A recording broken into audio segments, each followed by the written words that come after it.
Hello and welcome to Firefly on the C64. Now this is, I think this was the launch game from Special Effects, if I remember. It came out around about 88, I think.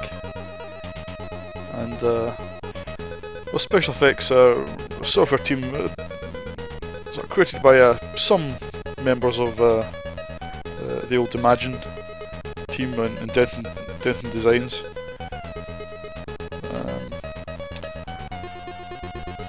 So they thought they'd form their own company. Let's get started.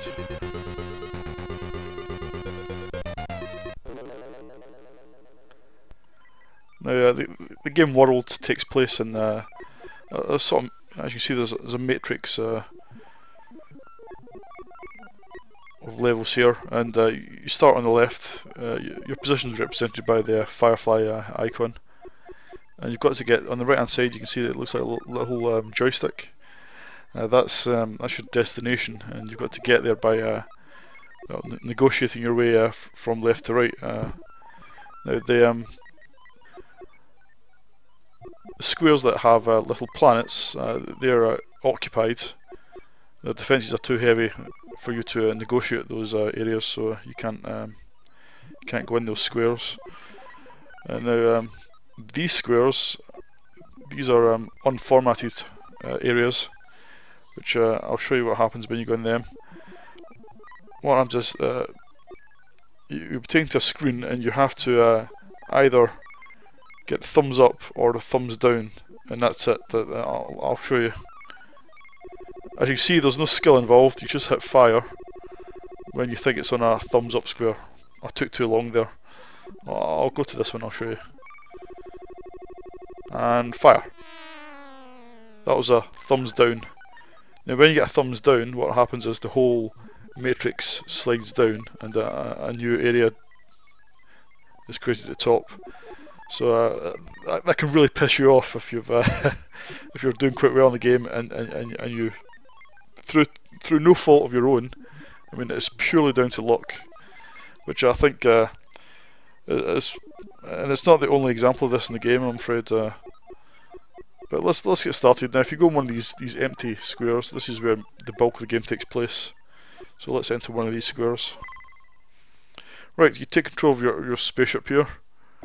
It's multi-directional scrolling, a bit like Mutants. You've got limited firepower represented by the little balls that are rotating around the ship. You've got up to eight of these balls, and you just fire them. They're a bit flickery, so they might not show up quite well in the YouTube video. But now you can see the bottom middle of the screen. This is probably the most important part of the display. This is your radar screen now. Hopefully you can see that. Oops, I've just picked up a fish, which creates little drops here, which are useful. They top up your energy. Very useful. But not at this stage of the game. Right, you can see me moving, hopefully, in the radar screen. And you can see there's a lot of flashing dots. The game world wraps round, so if you manage to go down the left or right of the screen, it will wrap round. Right, the aim is to shut down each of these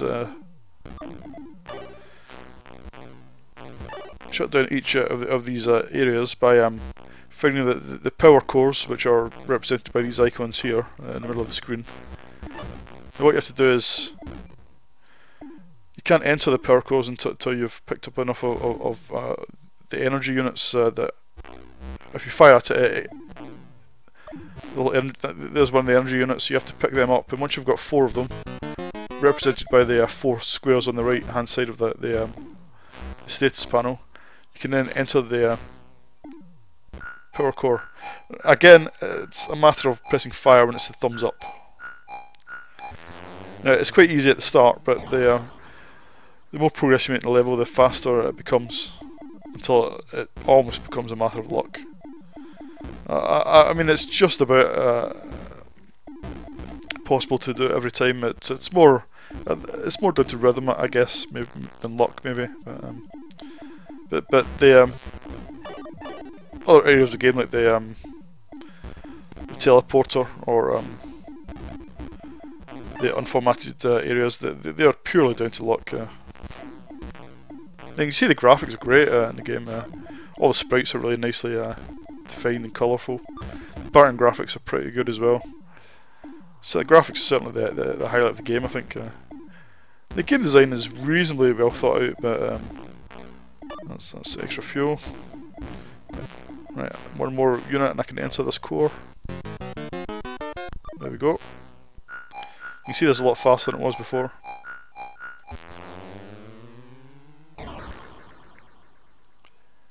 Yeah, the graphics are definitely the high point of the game. I think the game design is okay, but unfortunately it's ruined by the emphasis on luck. And in fact, progress on the game is dictated more by luck than skill, I'm afraid. Which is definitely a minor point. Minor point. I need to mark the game down for that, I think. Otherwise, the gameplay is really quite good. And it's slightly reminiscent of Mutants, maybe due to the multi-directional scrolling, but I don't think it's as good as Mutants, to be honest. Right, here's a transporter. Now what you have to do is get 3 green lights in a row. There's one, and as you see it gets faster the more you get. There's 2. I mean, that's just down to luck, this, surely. Yep, I got it wrong, and if you get it wrong, you get booted out, and it takes some of your energy down. So that's, in my opinion, this is the biggest flaw in the game, are these transporters. I mean, it's quite a massive flaw, because some of the areas you cannot complete without the use of a transporter. Now, I don't think this is one of these areas, fortunately, so we're not too bad. We'll probably have to complete this one. But sometimes something it's just not worth trying to complete an area if it requires the use of a transporter. Right. You see it's getting quite fast now. It's more luck now than judgment, I think. There we go. Right, one more core. That's a transporter.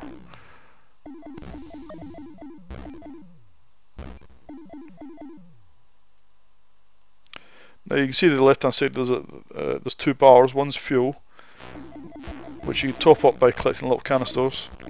The other is your energy gauge, which you can top up if you manage to shoot and collect a fish icon. Then for some reason the scenery starts to drip, produce little drops of energy, and you can collect them. It's very rare. I don't know. I'm not quite sure how to trigger that. Okay.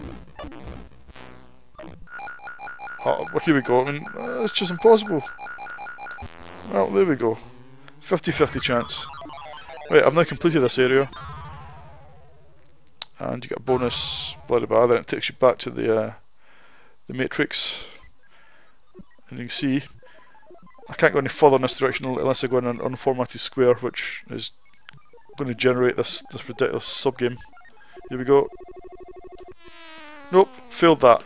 So it's now going to reshuffle the matrix. Brilliant, thanks very much. Again, let's try again. Did manage to get that one. And this one? Nope. So it's going to reshuffle the matrix. So there you go. You can see that that's quite a big flaw in the game, I think.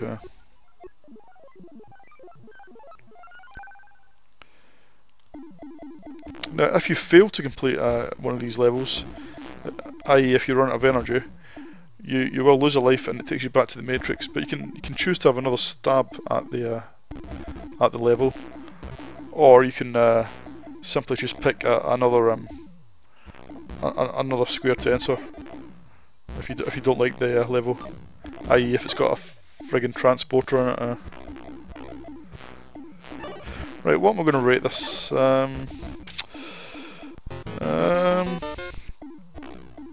Well, I think that. Oops, I managed to do that by accident.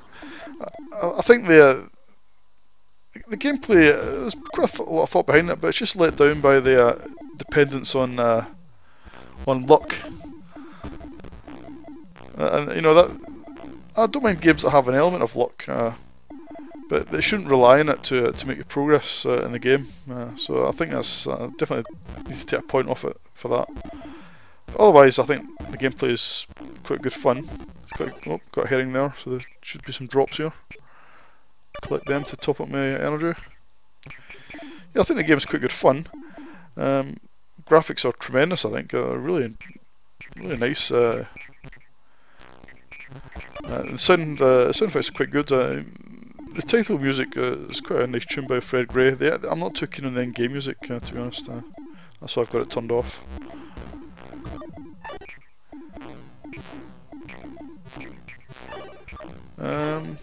So in terms of score, I'll give this.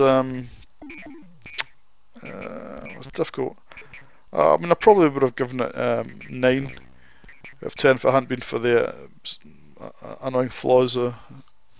So yeah, I'll give it 8, which means it's still a great game. It's just not quite in the top drawer league. But otherwise, I think it's still a pretty good game. Yeah, 8 out of 10. That's Firefly for you. And I'll see you in the next video.